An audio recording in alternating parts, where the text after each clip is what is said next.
I don't Joy. Woo. We can start. Okay. Rachel, can you hear me? Yeah, I can hear you.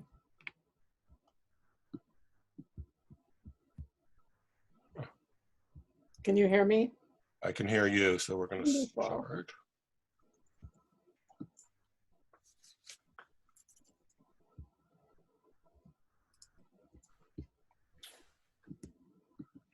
Good afternoon, at least for most of you, and I'm pleased that we do cross a number of time zones. My name is Dan Cederbaum, and I have the privilege of being the executive director of the Mordechai M. Kaplan Center for Jewish Peoplehood. And it is my pleasure to welcome you this afternoon to a conversation with Rabbi Dr. Rachel Sabbath Beit Halachmi on a new Haggadah for a time of crisis, the radical 1941 Haggadah of Mordechai M. Kaplan. For those who don't yet know, the Kaplan Center was organized at the end of 2010. It's based in Evanston, Illinois, and is a not-for-profit organization devoted to the transformation of Jewish community through the dissemination and promotion of the thought and writings of Mordechai Kaplan and the advancement of the agenda of the Kaplanian approach to Judaism in the 21st century. The Kaplan Center's perspective is explicitly trans-denominational. I want to acknowledge a few people now, and of course, in doing so, I always run the risk of leaving somebody out unintentionally. But first, my Kaplan Center professional colleagues, in addition to Rachel, we have Dr. Mel Skult, Kaplan's preeminent biographer, known to most of you, Dr. Eric Kaplan, another prominent expert on Kaplan, and particularly on Reconstructionist liturgy, Rabbi Dr. Jeffrey Schein, our senior educational consultant, and as the name suggests, our resident expert on all things pedagogical. I'm also delighted to have Jane Susswine from our board of directors, and I'm not sure if Jack Wolofsky is on. I always want to welcome our honorary directors, and so far I see certainly Miriam Eisenstein, and there may be others, and Anna Eisenstein, I think, is on as well, which is great. We have three special guests. You'll hear more from them a little bit later. First, the co-editors of a later Haggadah, A Night of Questions, the current Reconstructionist Haggadah, published, I believe, they'll correct me, in 2000. So we welcome Rabbi Joy Levitt and Rabbi Michael Strassfeld in their capacity as the co-editors of that current Haggadah. As well as Professor Richard Saracen from Hebrew Union College Jewish Institute of Religion in Cincinnati, whom, as many of you may know, is perhaps the foremost expert, I think, in the world on Reform Haggadot in particular, but on the Haggadah in general. So it's a particular pleasure to welcome those three professionals and scholars to our meeting this afternoon. We are delighted this afternoon that we are also streaming through the New Jewish Live portal. So thanks to our friends Dan Liebenson and Lex Rofberg of Judaism Unbound fame for that, and for all of their good work. Rachel is also teaching Torah for a time of pandemic regularly online. She'll maybe say a word about that. I believe it's on Monday mornings. Looking ahead, we'll take a week off for Pesach, but on Sunday, April 19th, Jeffrey Schein will be doing a very interesting presentation with his wife, Deborah Schein, on the Omer and Shavuot and family education. We'll also be doing at least one program on Kaplan's diaries coming up. I want to turn lawyer for just a moment. We are, again, video recording and streaming this program. If you are uncomfortable with that, you are, of course, you need not stay on, or you can turn off your video. You're asking a question or otherwise speaking will be deemed to constitute consent to our recording of what you say. And speaking of recordings, almost all of our programs are or soon will be available on the Kaplan Center website. I have posted the website for those who need it in the chat section of our Zoom meeting. I've also posted my email address. That email address is, particularly for those not on the Zoom meeting but watching us online, is one of the ways to ask questions or make brief comments today. That is by emailing me at dan@kaplancenter.org. The preferred methods, as those of you who are veterans of these calls meetings know, is to chat me, preferably privately.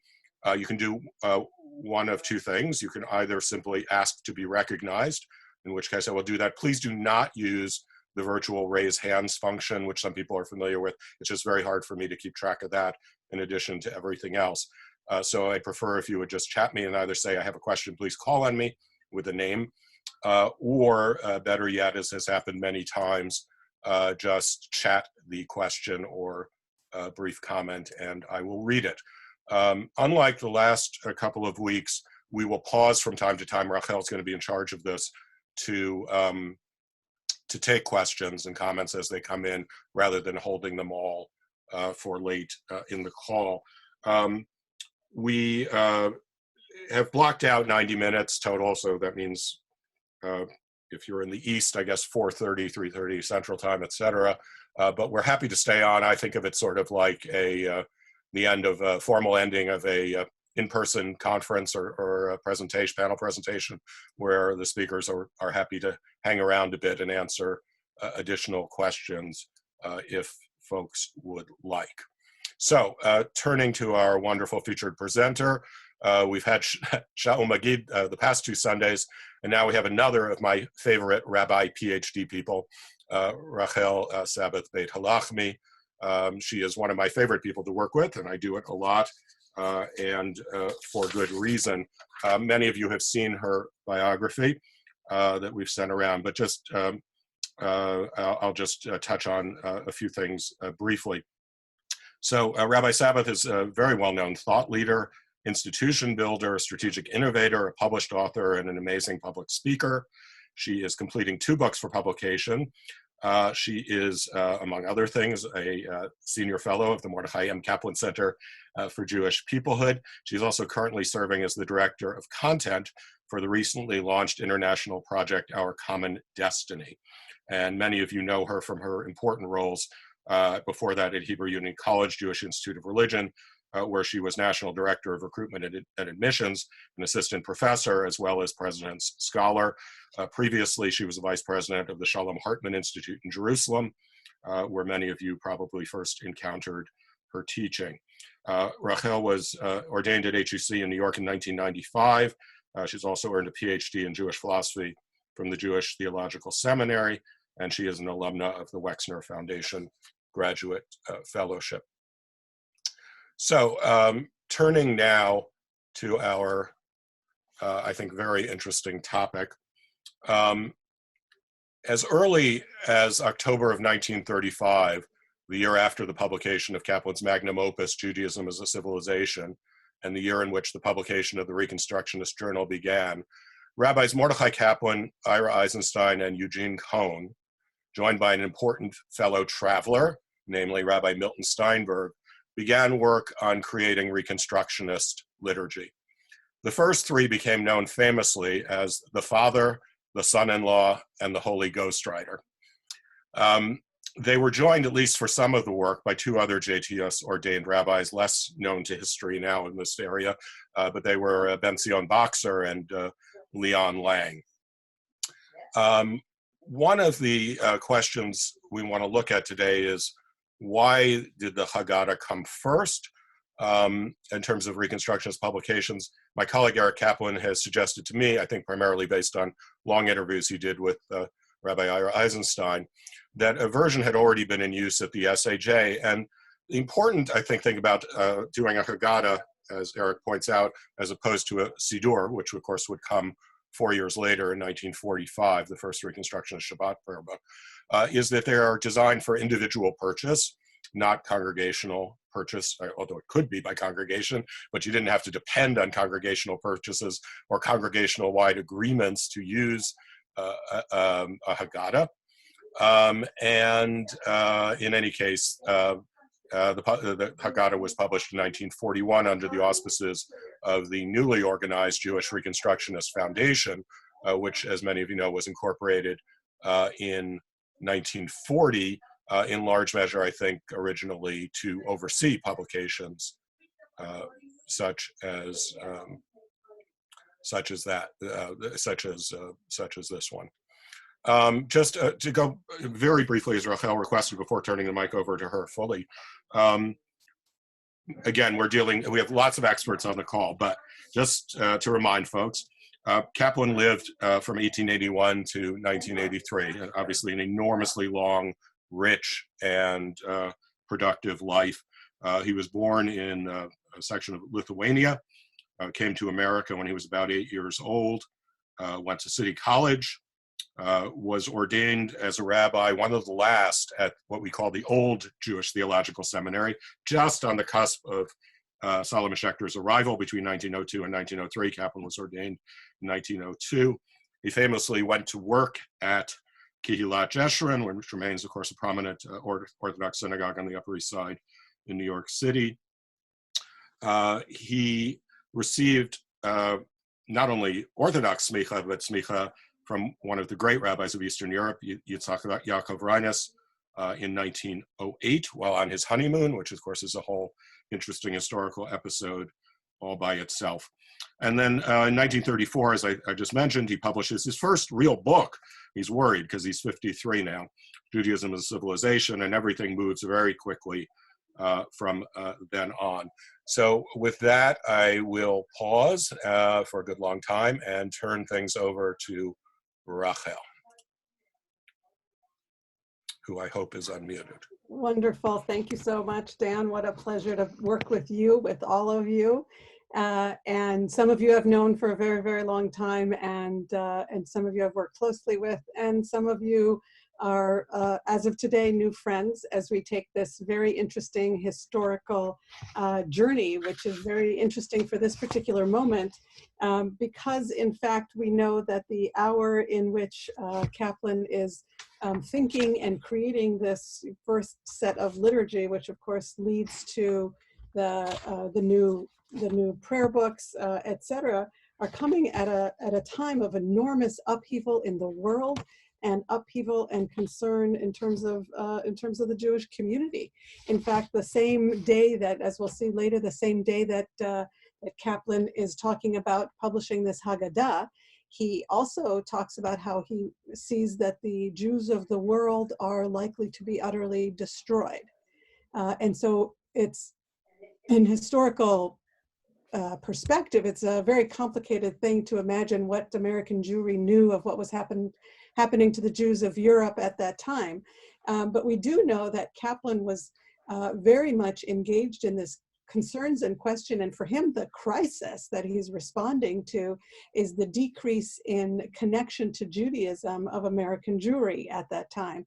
And one of the things that we'll find interesting based on the Pew study and other studies of our times is that he knew that one of the most accessible places where Jews who were affiliated, unaffiliated, or not observant in any way at that time in America, he knew that the Passover Seder was that potential place. And so with an understanding that there were decreased numbers of the celebration of Passover, he became really motivated for lots of reasons, which we can talk about. He became really motivated to actually go for that ritual in terms of one of his first and major published liturgical transformative endeavors, that it's the Passover Seder that will become an important time and an important context in which to be able to change the ways in which the Jewish community understands themselves, and also understands, in fact, who they are in terms of the Jewish people, and in terms of who they are in theologically, who they are for, hang on a second, I'll make sure the right thing is showing. Hopefully you're seeing a new Haggadah in a time of crisis, yeah? I am, yes. Okay, wonderful. So he is looking at what are the things that are actually need to change in Judaism, what views of the American Jew, and he's speaking primarily, don't forget, to a more traditional context. He's not as concerned with what's happening in other parts of the community in terms of the secular, Zionist, and even Reform parts of the American Jewish community at that time, which we can come back to, but he's really focused on his world, which is the observant, conservative / world, Jewish world of his time. And he's very concerned about the question of the Haggadah and whether or not it's speaking truthfully, ethically, spiritually, universally in the language that the Jew of his time, as he understood them, I'm sorry, I'm in needed. the middle of a Zoom meeting. And so what he did is that he actually engaged in what I think from our perspective now, being able to study lots of liturgical change, and many of you on this call are experts in this yourselves, is that he really came at really at the core issues that he felt were so problematic in Jewish life, and we'll see how he writes about them in a moment, theologically. So the new Haggadah, and you all have a link to it in the announcement for this session, and we'll link ourselves to it in a moment, but it really, in the first edition and in the second edition, in a moment we'll see, it does the following things that were very significant and very significant changes. First is that he excised most references to the 10 plagues. Second is that he eliminated a call for divine vengeance, right? Shvo chamatcha, right? Pour out your wrath on those who do not know you. We'll come back to that in a moment, and other liturgical changes. He dropped most of the Magid, most of the rabbinic interpretive sections that really are at the heart of the traditional Seder and the Seder, even as we know it today. But what's not here is that he actually really replaces it with a story of mass migration and the story of Moshe Rabbeinu, who's essentially absent from the traditional Haggadah. And he actually, he doesn't totally omit the Magid, he actually replaces it. He and, of course, Eugene Cohn and Ira Eisenstein, who co-edited it with him. But of course, he definitely had the vote and the veto in the context of this kind of liturgical change. And most importantly, he actually deleted all references to the election of the Jewish people, which we'll come back to in great detail. And three other things I want to mention, and we may or may not get the chance to talk about them, is that in 1941, right, before it's clear that there's going to be a Jewish state, a sovereign Jewish state with its own national anthem, he adds Hatikva in at the end of the Haggadah, even before America. So he has this binational sense of Jewish peoplehood very clearly in place in the Haggadah. The fourth or fifth item here is that he focuses much more on universal themes about feeding the hungry and freedom for all. And lastly, he focuses on many of the new readings, which we'll see are very important for his, for what's different about this Haggadah. They're really focusing on the human condition and the personal issues and the idea of self-betterment and self-actualization. Those are very important concepts to Kaplan. And so the readings are suffused with readings about those things. So I want to highlight for us, those are actually 7 very different liturgical, theological changes. And what I have listed on this page is what he writes in his journal of that time, which is, and this is of course ironic if you know how much Kaplan had done before then, some of which Dan referred to earlier. For once, he says, I have acted out a dream of mine. So this was a fulfillment of his dream, although we know that, don't forget, before then he had, he'd published Judaism as a Civilization, The New Meanings of God, right? He's spent a couple of years in Israel, he's created the Reconstructionist, but for the Haggadah for him was a fulfillment of a dream. So those are really the 7 main issues. And as what we'll look is how he speaks about them in his diary. And then we'll look at a couple of examples from the new Haggadah itself. And then we'll pause to open for some questions. But of course, you can send them to Dan, as he said earlier. So he believes that this idea will at first grab people as maybe an idea for a second Seder. And maybe that there even should be an even additional, he's talking with an educator about creating an even more concise, limited edition that because they may even find our revised Haggadah is still too traditional. So he's very conscious of the fact that his Haggadah, this new Haggadah, is still really fitting into the rubrics of the traditional Haggadah. And so he thinks that there's a lot of room in American society at the time for the appeal of a new Haggadah. And what happens right after it's published? The entire edition of the new Haggadah, which consisted of 3,000 copies, was sold out within 10 days after it came off the press.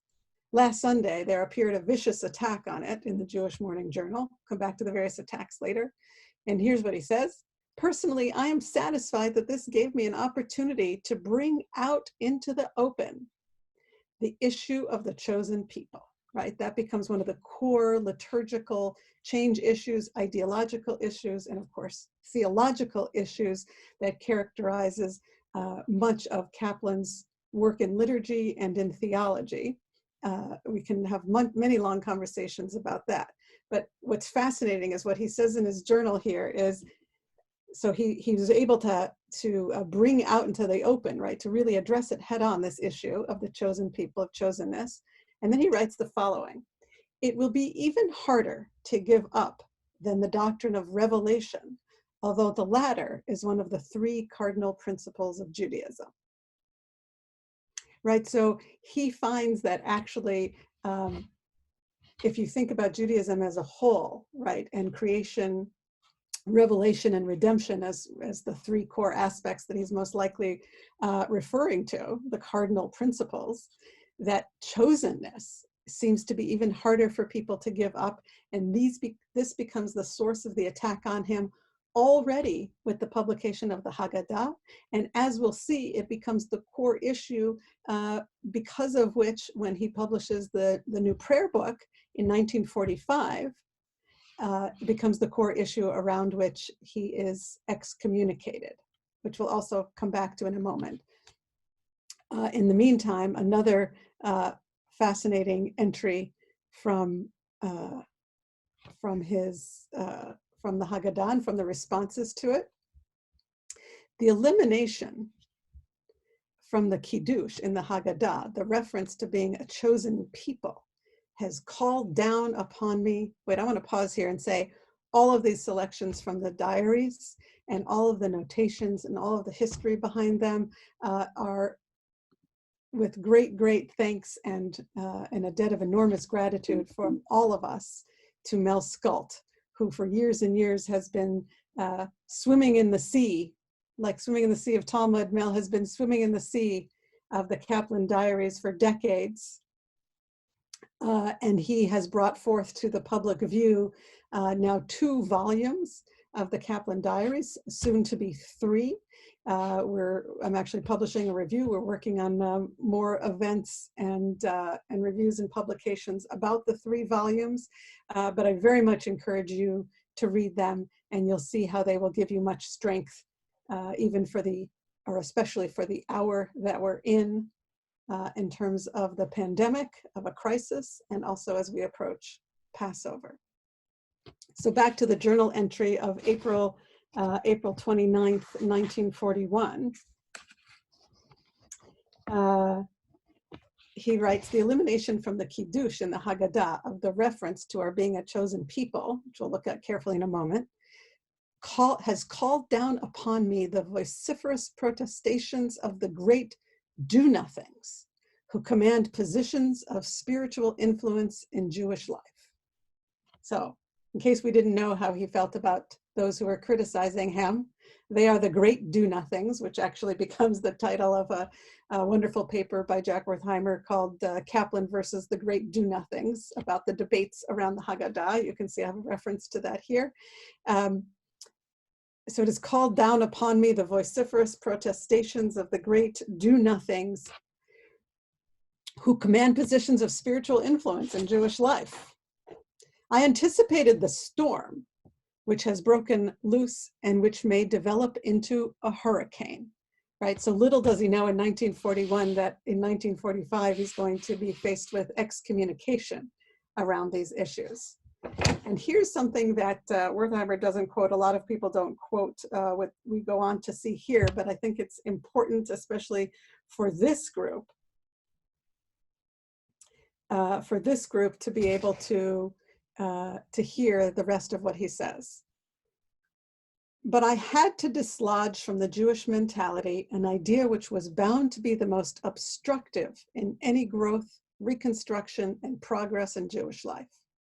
The very act of affirming with all the solemn pretense of prayer an idea which is not taken seriously, and which in fact is flouted and ridiculed, is the greatest offense against elemental decency. Jews could be so insensitive as to permit themselves such flummery would be evidence either of senility or degeneracy. I could not continue to work for the Jewish cause if it was to be inextricably tied up with such unfeeling disregard for the sanctity of prayer. Thank God, I have had the courage to go through with the excision of such a cancerous growth from the Jewish consciousness. I think that has certainly given us a great deal to think about and to talk about, to be grateful to Mel about, and all of these aspects of the Haggadah, which we looked at, we'll look at more closely in a moment. But first, I want to pull up for us, and I'm going to hope that we can see it here. Are you seeing my screen hopefully with the Haggadah in front of it? Yes? Hang on. Let's try that again. Okay. Do you see a Kaplan Center page? Yes? Yep. Wonderful. So if you look at, this is the wonderful original page.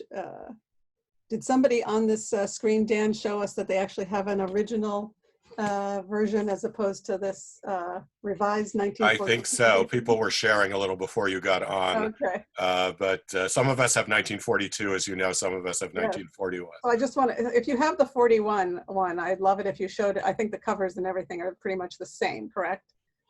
But what I want to look at here, oh, fantastic. What I want to look at here is if you look into the introduction about why he makes the argument of why we need this new Haggadah, right? Is that he says times have changed, right? Can you see that paragraph here on your screen? Hopefully. Times have changed. We live in a new world. We are confronted with new conditions, but the problem is still the same. The problem is how, in the face of setbacks and despite the demagogic appeals of false prophets, to keep alive in men the love of freedom and their faith in it. That is why the Pesach Haggadah has assumed once again a major role in the lives of Jews. It has a message that is fraught with power and beauty. It needs, and this is the key line here, it needs only to be transposed into a new key, into the key of modern thought, modern experiences, and modern idiom. The language and concepts of the ancient rite need to be revised so that they go straight to the minds and hearts of the men and women of today. To that extent, this Haggadah is new. And then he goes on to explain the framework. And interestingly enough, he actually doesn't talk about the 7 major changes that we discussed earlier, and of course that became very significant, but he actually goes on to discuss what the innovations being the new, hang on a second, I just want to pull this part up, being the new readings that he's added. So if those of you who are scrolling in the, hang on a second, in the Haggadah itself, hopefully you can see what my thing is not allowing us to see, but you'll be able to see that he suggests that, I'm just going to read it to you. He suggests that the changes that have been made are actually the changes of adding new readings and of talking about some of the other issues. Among the innovations in this Haggadah is the omission of those exegetical passage contained in the traditional Haggadah, I'm quoting from the introduction, that convey no special message, and the inclusion of entirely new readings, right? The new readings are, let my people go, something that I think for those of us alive in this century, it's hard to imagine that that wasn't there from Sinai. But here he is adding it, and Pharaoh arch tyrant, the whole cycle of the Moses legends in Hebrew and English, which lend an intimate quality to the saga of a mass migration. Don't forget, in his time, he himself, but also he has lived and is leading in a time of mass Jewish migration. The verses from the Torah which reflect the ethical implications of the Exodus, and the words and music of several additional poems. So those are some of the ways in which Kaplan himself sees the innovations that he's engaged in. And then he speaks about the translation and how he wanted to make sure it wasn't overly long, and that it was something that would be designed to attract and to hold the interest of young people, right? And so those are his main goals in this time of enormous upheaval. So I can pause now, if it's appropriate, Dan, and maybe open to some questions. Sure. What I'm going to suggest, Rachel, it's your call. I'm able to put up the straight, not from the website, the PDF of the Haggadah anytime you want. If I do it, though, I will cut off your screen sharing. So just no, that's fine. So let's go back to the screen that I'm sharing. So yeah, I think first Jeffrey Shine wants to offer at least a comment. Let me unmute. Please. Jeffrey. I think it's a sort of general comment. Come on.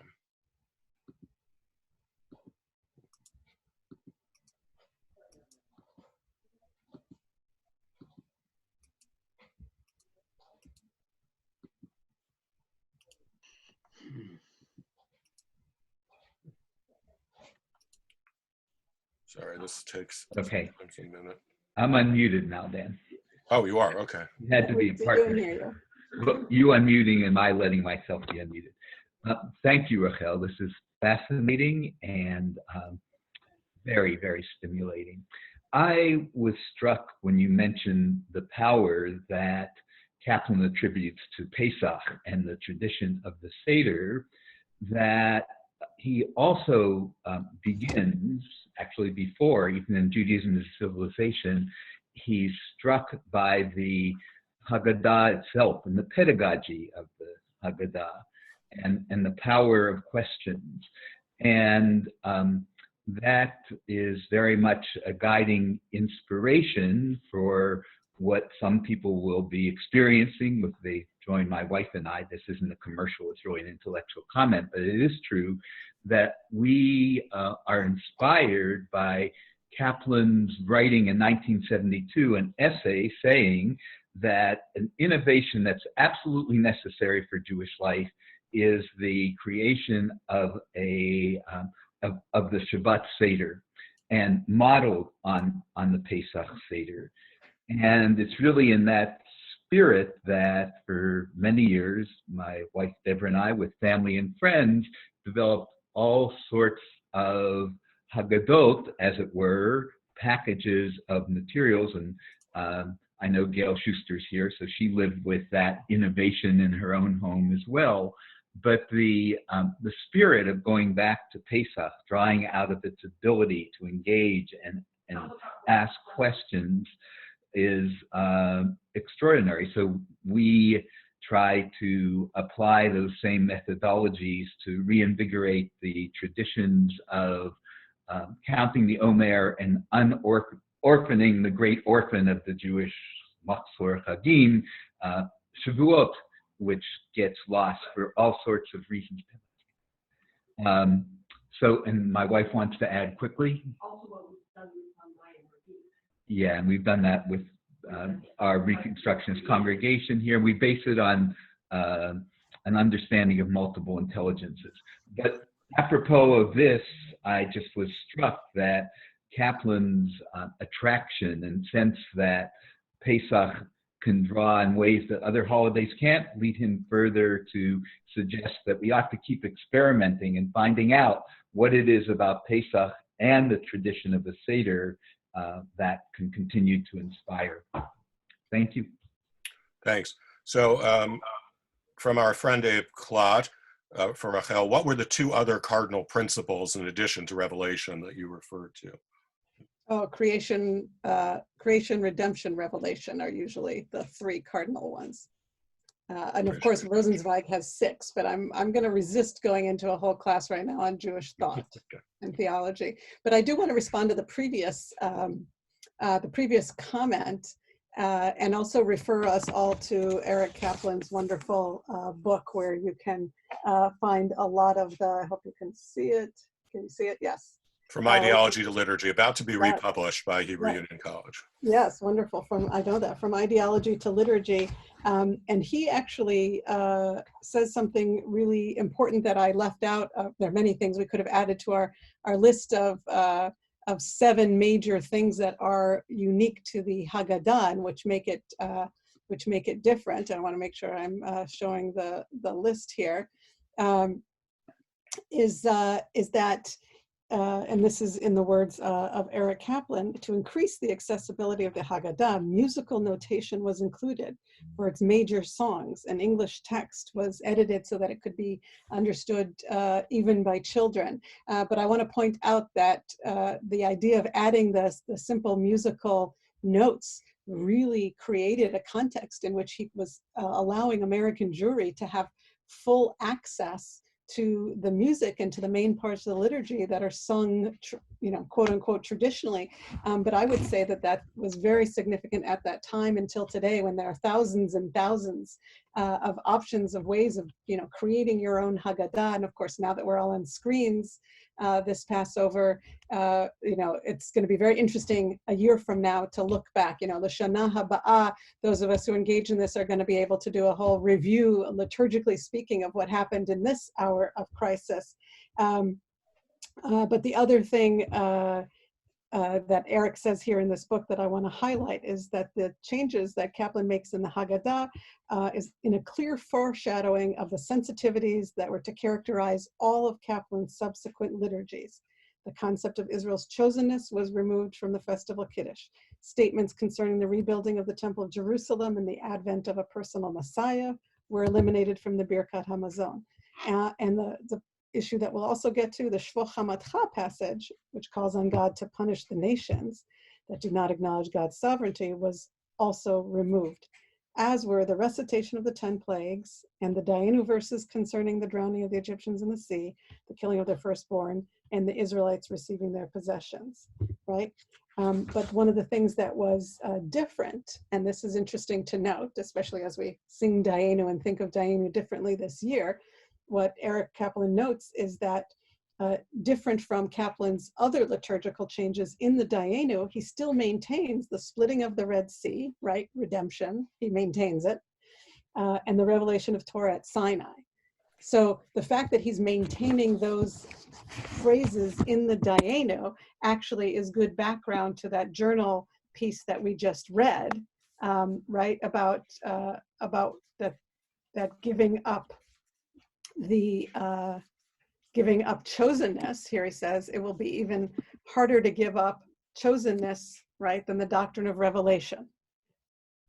And so we have that he is retaining actually the idea of redemption and revelation very clearly in this Haggadah through what he includes and omits from Dayenu.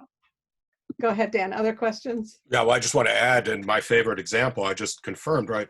Adir Hu remains as a closing song for the second part of Hallel, which is about as specific to the temple as one gets. Probably an example of the limits, although not clear there were many in terms of what one could excise in terms of the popular will. But it is so. That's the one that's always struck me. Not to mention the Haggadah, which we could talk about later in terms of Kaplan's notion of the idea of evil and retribution. Yeah. But he says, nonetheless, let us sing this song together. And of course, he includes, we may be jumping ahead of ourselves, but Lishana Haba'a B'Yerushalayim.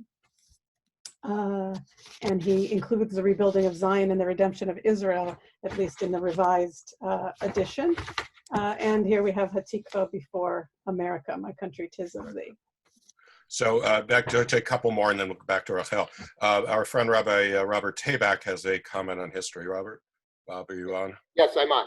First, the personal comment is I grew up with, I guess it was the 1942 edition of this in the tiny Jewish community of Dubuque, Iowa, where I guess one of our Reformed student rabbis in around 1960 something had brought that, and for our family Haggadah Seder and for our synagogue Seder, which was the whole Jewish community, about 70 Jewish people.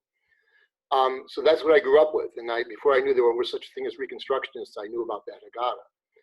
As a historian, and this is an insight that I think I would underline the part about universalizing it, which is one of your points, Rachel. And Deborah Dash-Moore has written about this too.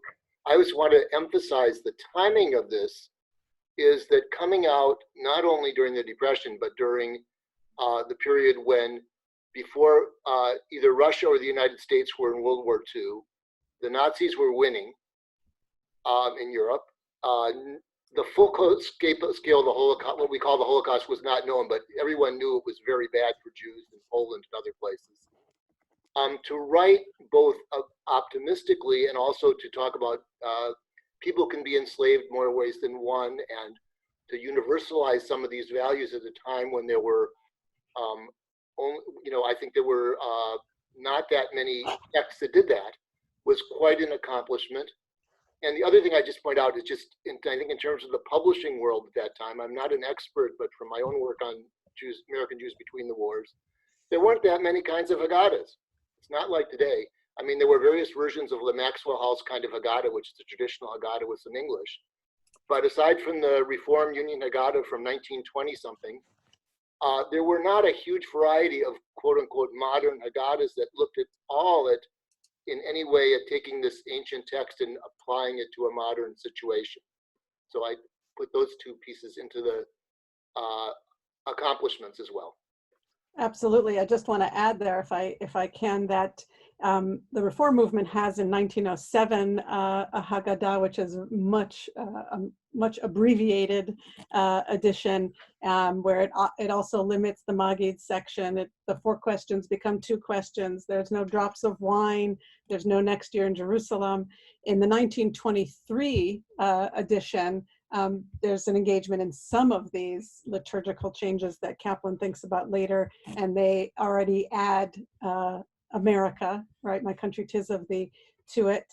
But it's not really, and of course there's no issue of chosenness. So just to get a historical framework, Kaplan wasn't the first one to be publishing new Haggadot, but what Eric and Dan and others can say more about, and I hope they will, is that there is no real official Haggadah at the time for the conservative movement, right? Most conservative Jews at the time are using the Silverman, or they're using traditional Haggadot. So, right, so that part of American Jewry that isn't, solidly identified as Reform or as secular Zionists, right? There is no real innovation being published in that arena at this time. Please correct me if I'm wrong about that. That's right. Miriam Eisenstein has a question or comment. Miriam, you should be unmuted. Yes, thank you, Dan. I just wanted to point out that in many of the songs, the old stuff is kept. And that's true in the Siddur too. It's not strictly consistent. Things, I don't really know what the theory behind it was, but it seems to me the things that could be characterized simply as folk songs that a lot of people knew. Original words were kept. I mean, one of the obvious one we just noticed recently was Yigdal. I mean, changed one verse of Yigdal, All the rest of it is just as difficult in Reconstructionist terms as the Mechayeh Metim that comes at the end. Why they changed one verse and left all the rest. I think what it came down to is it was very familiar. And so just left it. Yep. No, I think this is true in all liturgy. You know more about this than I do, Rachel. There's always inconsistency. Another example on the other side is the elimination, though, speaking of folky songs, the last line of An Kelohenu, of course, is famously omitted, right, to take out that reference to the temple. And that's why I'm always interested in leaving in Dear Who. But yes, it's as you say, I think it's a bit necessarily probably inconsistent. Eric Kaplan wanted to say a few things. Are you unmuted, or did I not do that yet, Eric? And then we'll move on, Rachel, because you have more to cover. Let me unmute Eric. Yeah. Eric? Okay, so just some quick, to make a couple of quick points.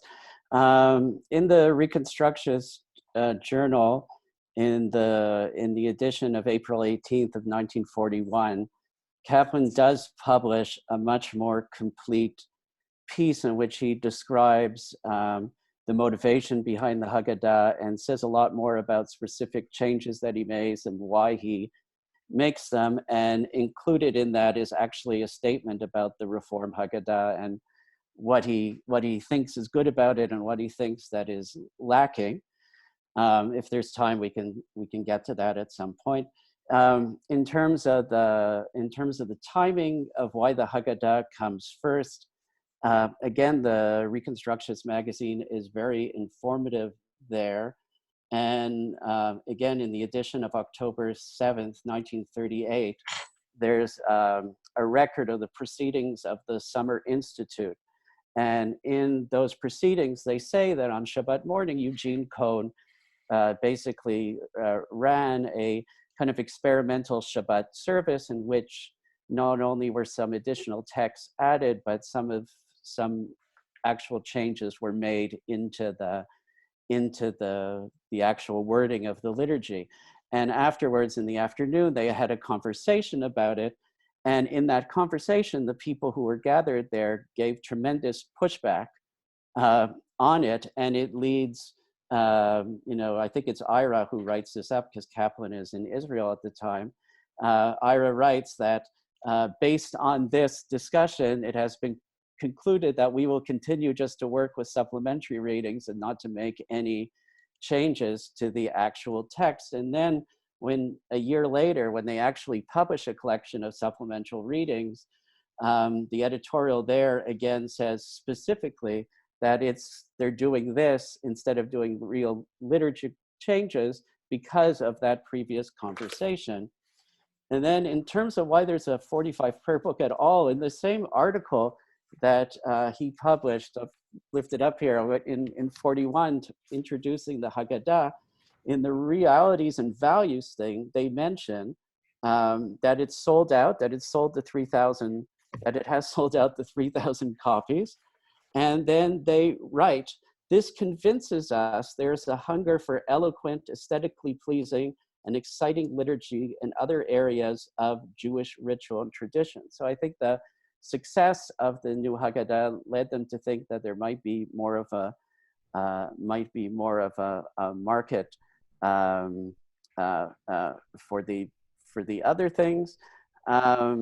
If you compare the two editions, the 41 and the 42 edition, you see that they do respond to some of the critique that is given of the Haggadah, which, but I'll leave that aside for the continuation. About why the universalization, that point, just quickly, I think Kaplan again has a very strong idea that the only way that the position of the Jews in the world is going to be safe is if the position of all lovers of freedom and democracy are safe. So therefore, he puts it in that broader context, which I think is one of the reasons why the Haggadah is still usable today. That's it for now. I'll retreat. Great. So first, at least, what I hope may be multiple comments from either Rabbi Joy Levitt or Rabbi Michael Strassfeld, who are unmuted. Sorry, it was me.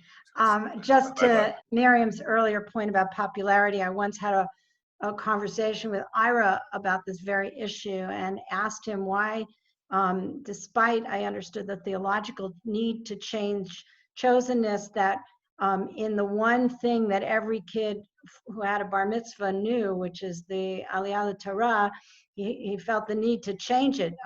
It was so popular, and many people were walking into synagogue and getting an Aliyah for the first time since their bar mitzvah.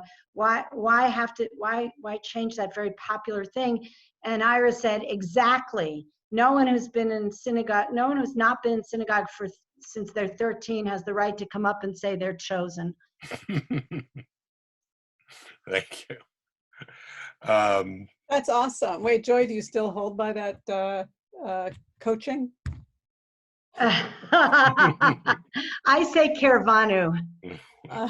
I know, but the explanation for it is what I mean. You mean, oh, do I think? Well, I actually think that the point here is that it was inconsistent. I don't know why it was inconsistent. I'm sure there was some ambivalence. I'm sure there was some wavering of courage, but I don't know that we will ever be able to find a through line that explains every single thing. Although the closest thing we do have is the thinking of Kaplan in his journals around the time. Certainly, Dan, should I jump back in, or do we want to? No, I'm gonna, one question which I can answer from Jack, and I apologize, there's no last name. He says, I assume Elijah and his cup of wine is left out. No, Eliyahu HaNavi is in. That would be, Rachel and I agreed, a subject for the advanced seminar in a few months will be the relationship between Shafo Chamatcha and Eliyahu HaNavi.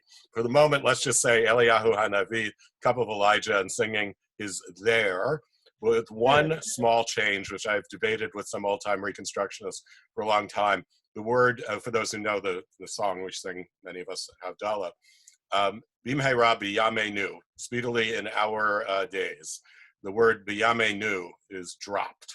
So talk about subtle liturgical change. It's bimheira, but not b'yameinu. I know, although one of Kaplan's colleagues once told me it was a typo.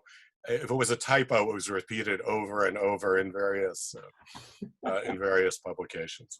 There's no Miriam either, Dan. Though I just want to highlight that. No Miriam HaNeviah. No, he hadn't gotten there yet. That comes much later. And I think okay. Haggadah later. Now, one technical issue. I know, particularly for people on the phone, I apologize because if the source sheet had been available earlier, I would have posted. But that's I'm gonna post a link to it shortly. If we can, I can read the link or send it to anybody who would like it.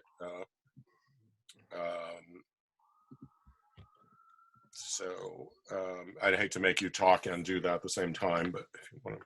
No, it's okay. What I wanted to recommend here is that we actually look at one of the liturgical changes. I realize the group who's on here, those of you who are talking, are incredibly familiar with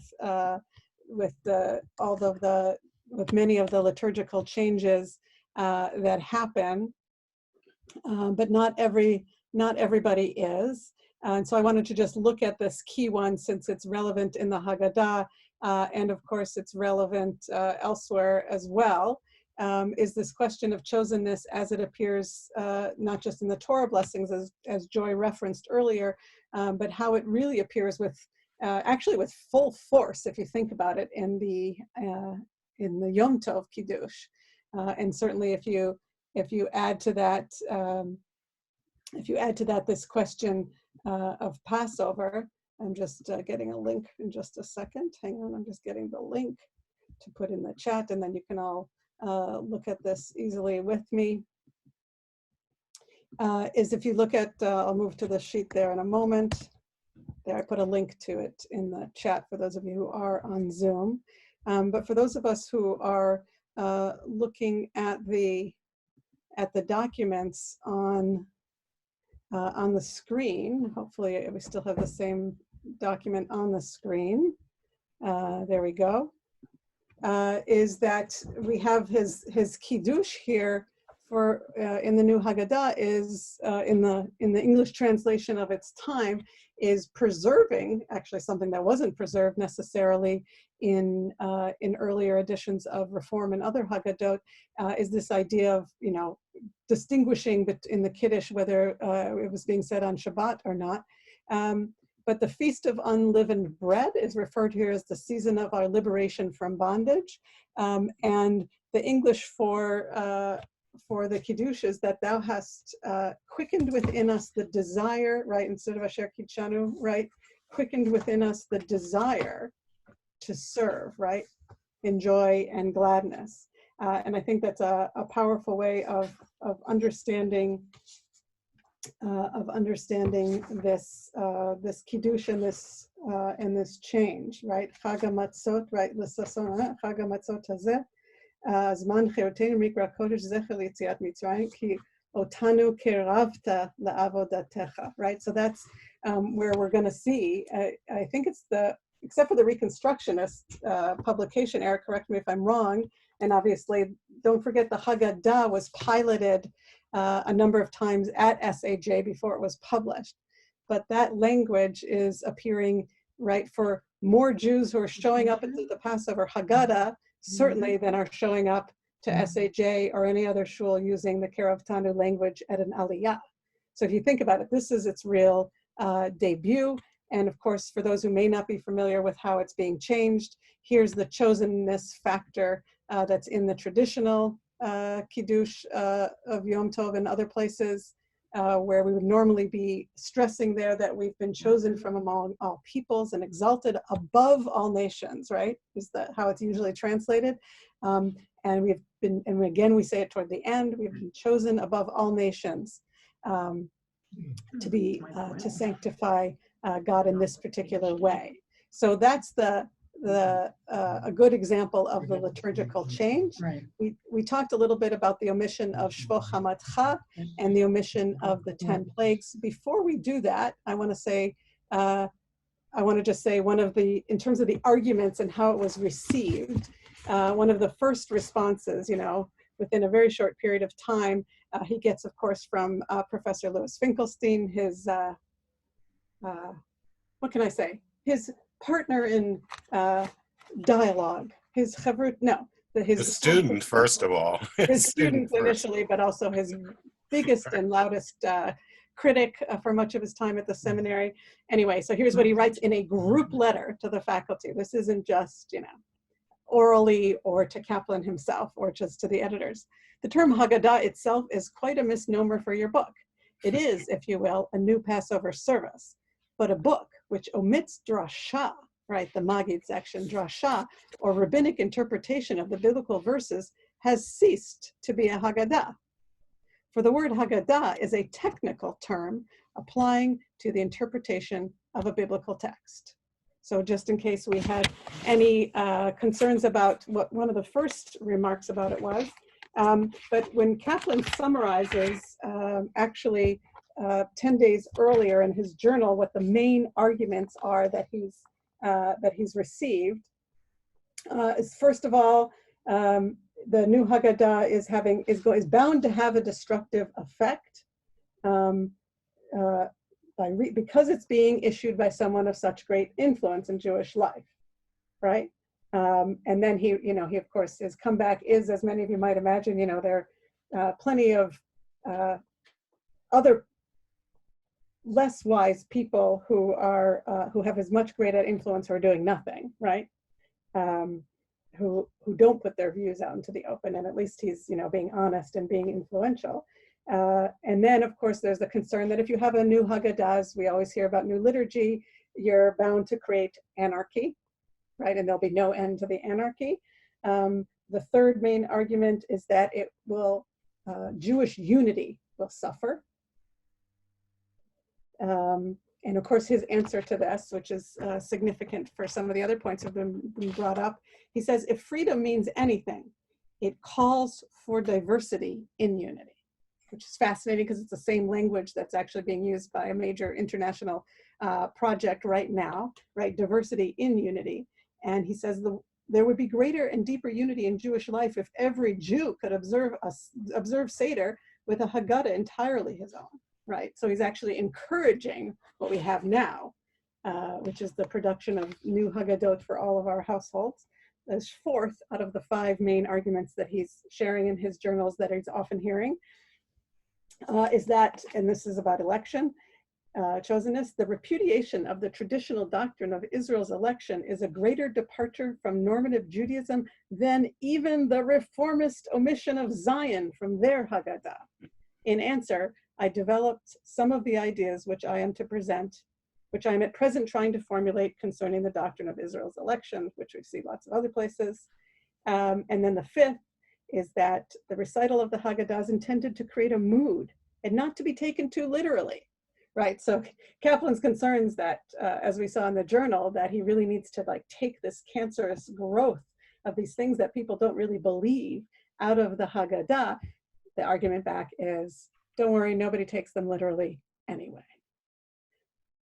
I'll pause there. We're already after the hour. So and take it back. Professor Saracen is sharing some interesting, for those on the Zoom meeting, some interesting comments in Zoom already. I'd love to call on him at the risk of putting him on the spot for a minute to talk about the reception of the first Union Haggadah, the Reform Haggadah, as I was asking him about yesterday, 1906-1907, or just afterwards. So let me make sure he is unmuted. Oh, come on. Okay. Rick, are you on? Yeah. Can everybody hear me? Yeah. Okay. What is interesting, what is even more interesting, and you see this in the pages of the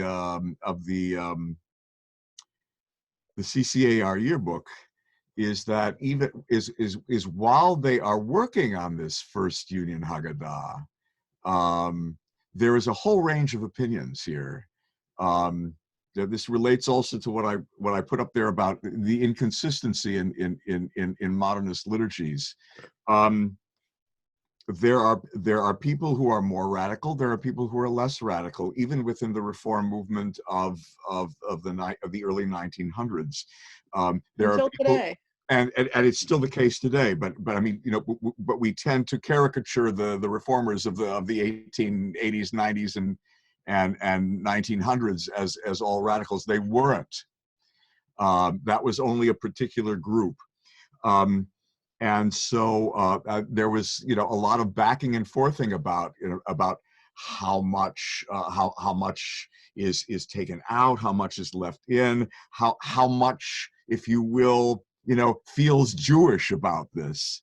And that's why often things are left in that are theologically inconsistent, because people have emotional attachments to them, musical attachments to them, popular attachments to them, and if one speaks, if you will, with Schechter about Catholic Israel with a small c, that is to say, Klal Yisrael, you're going to leave things in because that's what people are accustomed to. That's what feels Jewish. And this happens in Reform circles too. I think the difference here, and this is something that both Dan and Rachel have pointed out, is that Kaplan is doing innovations, some of which, as Rachel points out, have been around for a long time in the Reform camp, but he is doing this for a more centrist camp, out of the conservative movement, where these things have not been put out there to the same extent, and in which context they are far more radical than they would be in a Reform context by this point. So the kinds of attacks that he is getting are coming from the center and from the right of center. The kinds of responses, I would say, to the initial Union Haggadah, by that time, to some extent, in 1906, the American Jewish community, to some extent, had already split sociologically into denominations, and so sometimes people on the right wouldn't even be looking at this stuff. So you wouldn't get the same kind of harsh criticisms as, say, the Hamburg Prayer Book would in 1819 or 1842, where the community was still a little bit more together. The issue of criticism is very much a sociological issue. That is to say, where is this coming from, and whose ox is being gored, if you will, and why are people, and which people are responding so strongly here. Thank you. In the interest of time, because I know they're under very reasonable time constraints, Rabbis Levitt and Strausfeld are now going to get the floor to respond a little more generally. And this may be a little bit out of order to from their perspective as the editors of the 2000. Really, what I want to claim, and you can argue with me, obviously, is the first really new Reconstructionist Haggadah. That is, there is a substantially revised second edition from 1978. And there remains today in print at Behrman House, as you probably know, something called now the New American Haggadah, that I have not figured out yet who added the word American, but they did. But yours, I think, is the first substantially different Reconstructionist Haggadah. So the floor is open to both of you. What you wanted to preserve, what you wanted to change. Let me just make sure you're unmuted. Well, one sec.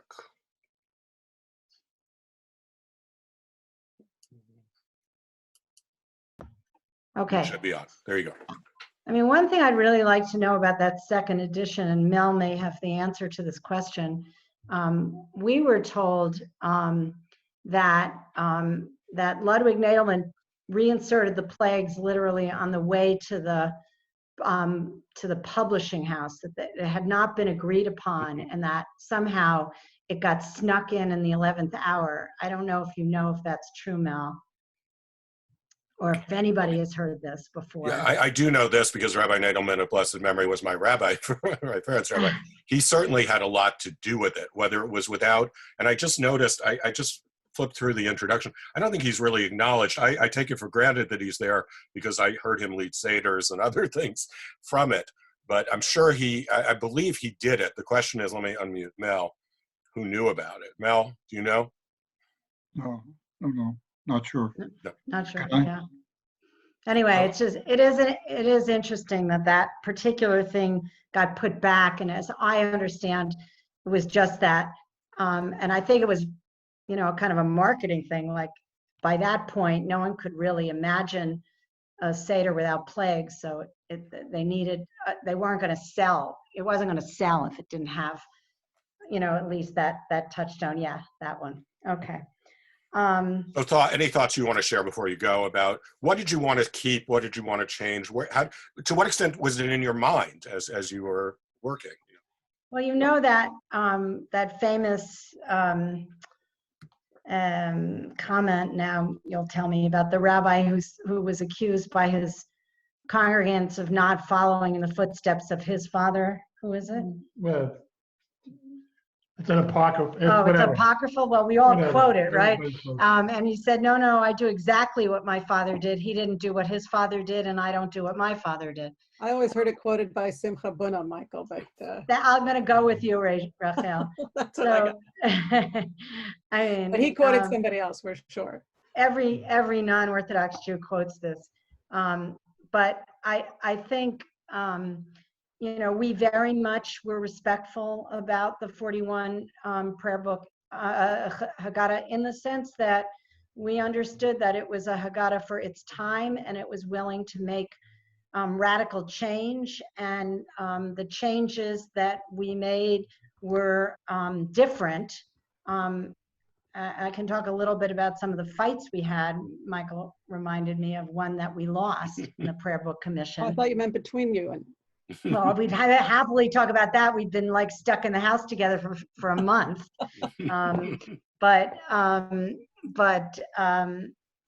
So there were, it was interesting. Obviously the process was really different, right? There was a whole prayer book commission.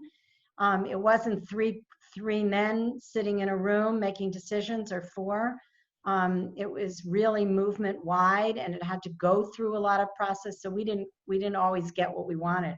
But I think to Jeffrey's earlier point, we were very, very mindful of the pedagogy here, particularly the pedagogy of questions. So one of the innovative parts of the Seder, of the Haggadah, was that we retained this idea that we were going to tell the story. Instead of writing it, we lifted sections from the Exodus story itself. But per a suggestion by Dr. Lori Lefkowitz, we brought the children in to ask questions throughout that section. And that actually turned out to be really popular, more popular, I think, than the actual Magid of reading from Exodus, which I think was much less successful in our Haggadah. It was just too much. But we were very conscious of that issue of pedagogy when we were thinking about it. I don't know if you want to And I think one of the insights we tried to bring to it is trying to uncover the structure of the pedagogy of the Haggadah, which had been over the centuries had been became obscured by additions. And just you take a section like Rabban Gamliel Haya Omer, Pesach Matzah and more. Rabban Gamliel wasn't saying repeat exactly what I'm saying. Matzah, it means this. He was saying you have to explain these symbols. These are critical symbols, right? Or another obvious example, that there is no reason that in traditional Haggadot you do the 4-cup and you have Nirtzah and then you sing all the songs. It's because the songs were added later, right? And so someone didn't feel we could add it into what was the traditional Haggadah. I thought it was because the singing is better if you have that 4th cup of wine. Definitely. But it's the idea, it's sort of that it should end with the ending, right? And with the Shana Haba, not with Chad Gadya or anything else. So there's some obvious changes, but I think ultimately the challenge was similar to Kaplan's and very different because it was a different time, which was how to make, as Rachel said, here is the one significant piece of liturgy that's done at home, and without a rabbi, a cantor, or whatever, and how to make that work. And I think one of the things that I don't know if Kaplan was aware of this. I think in some ways he was focused on these big theological issues. We were also very focused on the disparate nature of people's seders, that there are people with no background, there are non-Jews, there are people with, who just want to say the traditional thing, as well as how do you keep people of different ages, particularly young children and children with older people, in the same space, in the same experience. I think we were as much reacting to the Maxwell House Haggadah as we were to the 41 Kaplan Haggadah, in the sense that we knew that lots and lots of otherwise very intelligent people, including my own family, were using the Maxwell House Haggadah because it was free. I still remember it was probably like 1962 or 3 when our family finally got one Haggadah that was the same, and it was the Maxwell House Haggadah. My father knew what to do. He didn't have a vast Jewish education, and he saw where it said leader and he knew what to do. And so for years and years we used that Haggadah, even though it was really both way too traditional for our family. It wasn't thoughtful in a lot of ways, but it worked. And the first time I disrupted that in our family, and I did one of those cut and paste Haggadahs, everybody fell apart. The Seder was terrible because my father didn't really know what to do. So I think we were very conscious that we wanted something to work, and those periwinkle pages that were in the front or in the back, depending on which edition of this Haggadah you're using, in which we basically curated 4 different seders for people. One called More is More for people that were willing to go through the whole thing. Less is More, really for families. A feminist seder, we were all, and a seder that would really identify those universal aspects of the Haggadah that would be helpful for people where there were lots of people that weren't Jewish at the seder. You know, for us was like really, really critical.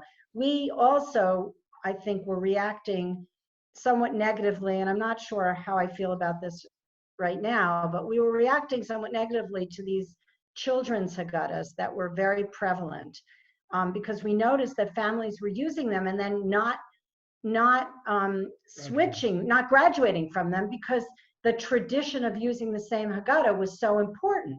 And yet they were pretty juvenile for teenagers. So we kind of hoped that this Seder could grow with families. Great. I don't mean to interrupt. Thank you. Rachel herself is under some time pressure, so I want her to finish the material she's got planned. I assume you will take questions that aren't asked today by email. Of course, no, thank you. Why don't you go ahead and get to whatever other material you want to make sure to cover right now, and then I'll continue with whoever would like to stay on. We have some interesting comments and questions. We have some real experts, you know, with us. No, not our primary presenter at that point, but we have some other experts with us for some of the questions that are actually more technical also, I think. I will just say for Michael and Joy before you go, thank you.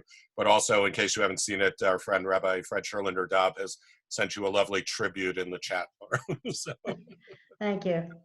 Listen, if we can't have a Kaplan Center conference right now, this is really the next best thing to be with, especially as a treat before Pesach, to be with all of you. So many of you, Joy, Michael, Rick, Mel, you're all, you know, my teachers, and Eric, you're certainly such a model colleague in this field. It's such an honor to be with all of you and many more whose names I probably can't see. Lots of colleagues I know are on this. So what an honor, and what a great way to, what can I say, soon after we finish a bunch of sessions in the next few days, and unfortunately various funerals and shivas online. I hope that we can all take the inspiration of this session with us into Pesach. I want to make sure that we touch upon at least one example of how Kaplan, and with this maybe we can conclude this in one other thing.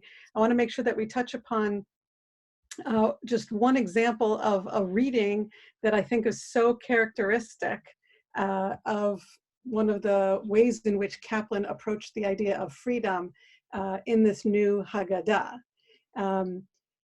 But the freedom we strive for, this is after, you know, talks about freedom for all mankind, etc., and the Yetziat Mitzrayim, but the freedom we strive for means more than broken chains. It means liberation from all those enslavements that warp the spirit and blight the mind, that destroy the soul, even though they leave the flesh alive. For men can be enslaved in more ways than one. Men can be enslaved to themselves when they let emotions sway them to their hurt, when they permit harmful habits to tyrannize them over them, they are slaves. When laziness or cowardice keeps them from doing what they know to be the right, when ignorance blinds them, when envy, bitterness, and jealousy sour their joys and darken the brightness of their contentment, right? They are slaves to themselves and shackled by their own forging. And I think that is such a powerful example of the ways in which Kaplan, in all his liturgy and writing, is really seeking for this ultimate idea of the ways in which Judaism can bring us toward a greater self-actualization. And that in America, he saw America as the place in which we could have the greatest actualization, and then, of course, in a sovereign Jewish state. So I want to end actually with a new insert that's actually being shared as we speak with thousands and thousands of Jews all over the world in 5 different languages. And the reason I want to share it is actually because I'm the primary author of it, and also because I believe, and I think you'll see it, is very Kaplanian. It's Kaplanian also in the sense Hopefully you can see this. Yes. Let me see. Did you see what I just opened up? Yes, hopefully. Right now I've got you. Yes, there you go. Okay. So this is not the final way that it's obviously being produced in 5 languages, but it's part of a new endeavor called Our Common Destiny that's funded by the Genesis Philanthropy Group and the Ministry of the State of Israel. And it was actually launched, we launched it with the President of Israel, Ruvi Rivlin, in September. And we'll be doing this it's basically the project is crowdsourcing world Jewry about 5 major principles. But one of the things that we created was this new insert for your Haggadah, which I'll share with you as a closing meditation.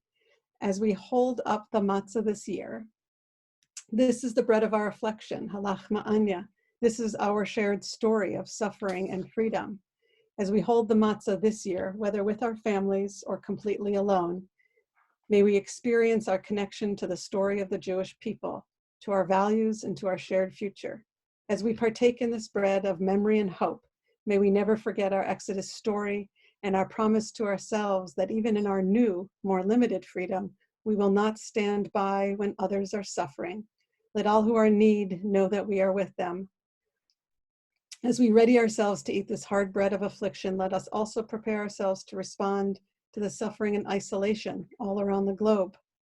May all who are suffering, whether they are sick, afraid, hungry, suffering from domestic violence or any other plague, know that we see you, we hear you, and we will work together to respond to you.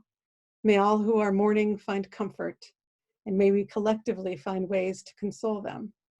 May we continue to support medical personnel as well as all service workers who are responding with all their capacities, generosity, care, and self-sacrifice. May all who are suffering now be healed quickly. May all who are in need know that the Jewish people will respond with the best of ourselves. May we find new ways to learn about each other and to learn together, even virtually. Let us assure each other that we, the Jewish people, share a common destiny and we will create it together. May we look into the eyes of those around us and those who we see from afar and assure each other that we are mutually responsible for one another, for the health and safety and spiritual well-being of ourselves, our communities, and for all of humanity today as we were then.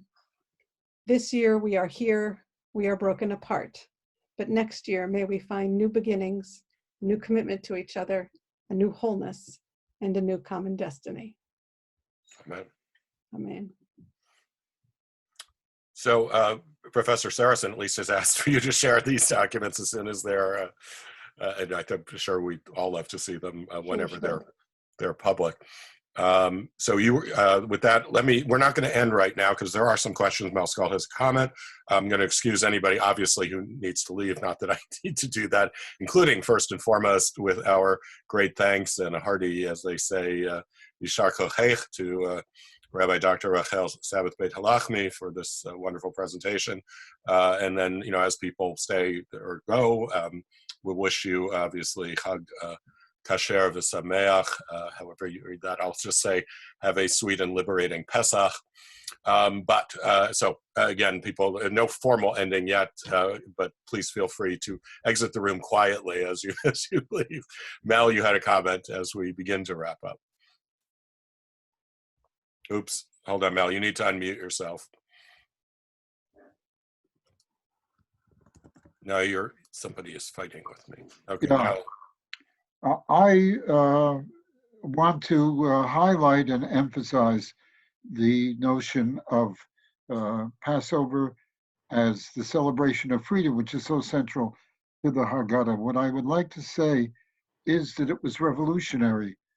The point is that in the traditional Haggadah, we have the expression Yad Chazakah Uvizro Netuyah.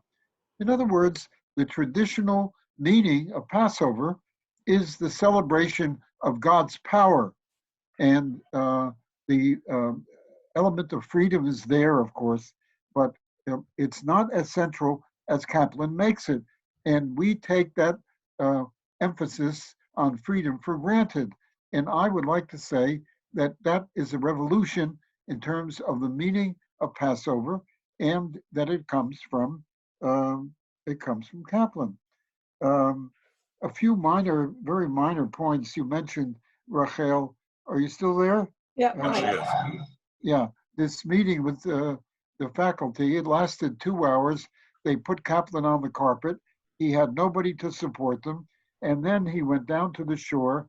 I think Miriam was probably there in Long Branch. And Ira advocated that they leave the seminary and that they establish a new movement. I'd like to end my comments with a quotation from the Meaning of God in Modern Jewish Religion, which is really a sort of knock your socks off. It comes from a statement about Passover. And what Kaplan says is the following, and this we need this so deeply. The God impulse in us is not fear, but hope, not helplessness, but self-help, not despondency, but courage, not obfuscation of the mind, but the light of reason, not belittlement of what man is, but the exaltation of what he might be. And I keep that in my mind in this very, very difficult time. Thank you. Thank you. So we have one a good technical question. Professor Saracen's already sort of responded indirectly, at least in the chat section, and that is about what Rachel read about Chancellor Rabbi Finkelstein's critique of Kaplan for not doing Haggadah or Haggadah, as he might have said. As Rabbi Saracen said, many people would say, no, Midrash's interpretation. I think to some extent, I would suggest as an amateur that it's a little loose rhetorical device here. Famously in the, I don't know if it's in the Haggadah letter, the later Siddur letter, Ginsburg, Marx, and Lieberman tell Kaplan to, quote, stick to Haggadah, meaning that's his failed, because it was, and Midrash, but that he is messing really here with the opposite, with halacha, and that what he's really concerned about is that it may be, I'm just guessing, it may be sort of almost a playful rendering of Haggadah and Agadah, but what he's really talking about is restructuring what he views as a halachic ordering, right, of the Seder, I think. Eric, you've got one or more things to add, as always, which would be great. You can unmute. I'm trying to unmute you. You may need to help. The unmute function, I don't know why it doesn't. Okay, I think I've unmuted. Just two quick comments. I gave more thought in the run up to this session than I think had done before about how the attack that he got, that vicious attack that that you pointed out, Rachel, and Mel mentioned again, how it affected what came next. So if you take a look at that attack, two parts of the attack are kind of interesting. One is that they critique him for giving an English translation, which is not always literal. And then second of all, which is funny in light of what the conservative movement landed up doing, when they started publishing liturgies. And then secondly, they critique him for being inconsistent in the changes. One idea is removed in one place, but it's kept in another place. And if you take a look at, if you compare the new Haggadah to the 45 Siddur, so the 45 Siddur, the 45 prayer book is very careful to have a literal translation, where the two sides of the page add up. And second of all, he is more consistent, right? So, those of you who remember the 45 Siddur, he actually rewrites the parts in Lecha Dodi that are problematic theologically. He rewrites, Ein Kilohenu.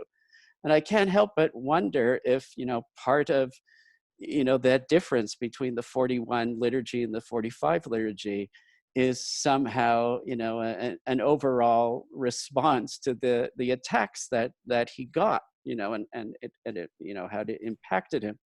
The other statement that I just wanted to make is that going through the newer Reconstructionist Haggadah, one thing that really, they're beyond kind of a theological commonality. They're very, very different texts, but one aspect of the difference that really stood out for me, which is that both of the texts speak in a very, very strong social justice voice.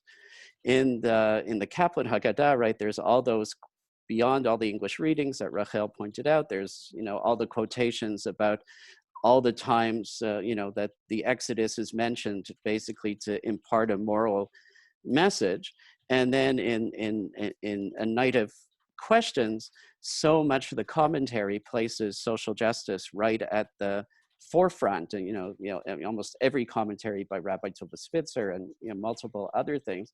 But one of the things that stood out for me is that, you know, the new Reconstructionist one is kind of written from the perspective of a Jewish community that has privilege, and how is this community going to use its privilege to the benefit of society as a whole?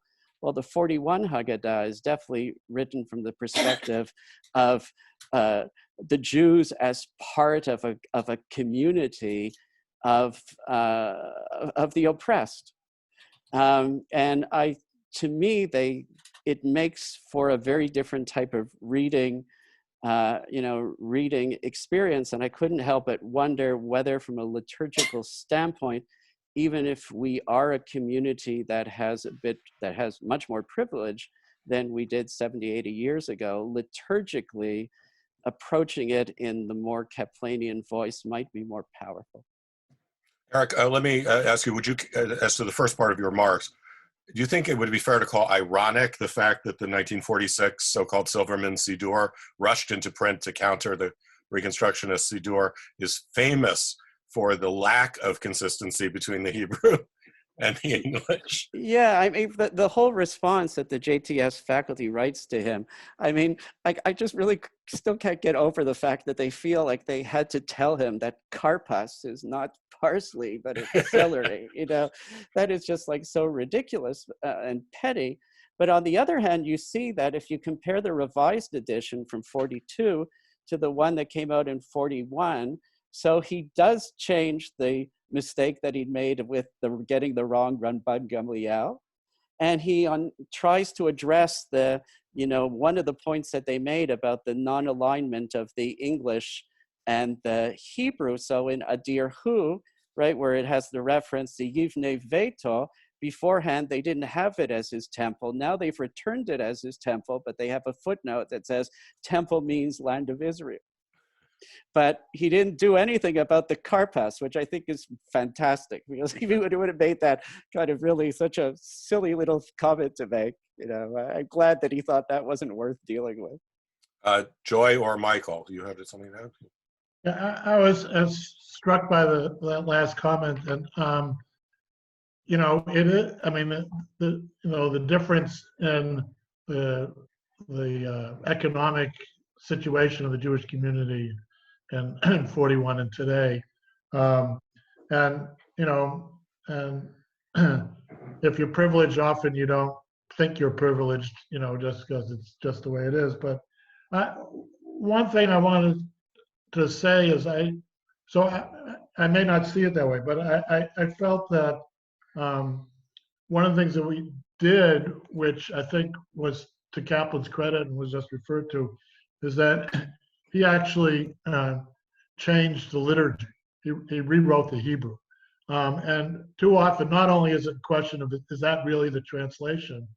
But I think in the struggle with new prayers, one of the challenges when the prayer's in English, that it feels, you know, very, it doesn't feel like it's rooted in the tradition. And so there was one place, and one place, there were a couple places, but one place in particular where we wrote new Hebrew liturgy in the Haggadah, which picked up on the L'fichach anachnu chayvim lahodot lahalel, etc. when you're coming to the second cup, but instead we wrote a new paragraph. L'fichach anachnu chayvim la'avod litzok l'shtadel ba'ad gulat yoshvei tevel. Right, so it's a call to engage in social justice, and whether that's coming from a place of privilege or just coming from a call to social justice, I'll leave each of us to figure out. But it's an explicit, and I wanted to mention it earlier because it really roots it in Hebrew liturgy and taking parts of liturgy, writing a new prayer, and to give current expression so that it feels. And one person once turned to me at the Seder and said, "This is a great. How come I've never seen this prayer before?" And I said, "Well, because we just wrote it." And by we, Michael means Michael wrote it, just so that it was a shame I'm row here. Whichever. But I think that also is part of the challenge of liturgy and part of the radical nature of Kaplan, that there was a lot, and not only stuff that was because it was related to chosenness and not chosen. There was a lot of new Hebrew in the prayer book. And this is a complete aside, and Michael probably would prefer I not share it, but the way that you know that when you write it in Hebrew, people think it's real and it's traditional. In the precursor of the conservative Haggadah that first appeared as an issue of conservative Judaism that Michael had written, there was rewriting of a considerable amount of Hebrew that then found its way into Jonathan Safran Foer's American Haggadah without any accreditation, because they thought it was the quote unquote traditional. And in fact, if you go take a look at it, it is neither traditional nor credited to Michael. And the RA didn't actually realize it, but since we're among friends here, I thought I would share that. The only other thing is that I alluded earlier to a fight that we had, and nobody picked up on it, but I thought you should know that we wanted to reinsert Shvoch HaMatcha. In this way, I suppose, we're coming at in the Alan Miller school of you never know when you're going to need it theory. And for us, it did feel like enemies abounded, and that could be reconstructed, but we were overruled.